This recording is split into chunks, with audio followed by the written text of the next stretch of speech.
ईश्वर कहती जदि तुम्हें मते प्रेम करुछ बोली कहूछ आपण भाई को घृणा करुछ तेबे तुम्हें मिथ्यावादी।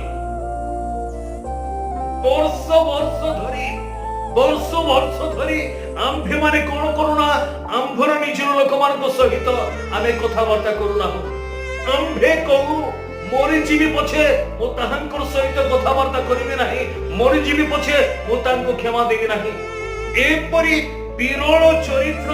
आज मानक मध्य अछंती वर्ग लोक माने जो माने निजको ख्रिस्टियन बोली कहंती निजको ख्रिस्टंकर लोक बोली कहंती किंतु वास्तव रे समानकर जीवन को जदि आपण तर्जमा करिवे समानकर जीवन को जदि आपण निरीक्षण करिवे वास्तवता ठारू समाने बहुत दूर अछंती। कहीं ना ईश्वर सब बळे आंभ मानकर बाहिक विषय को देखंती नाही ईश्वर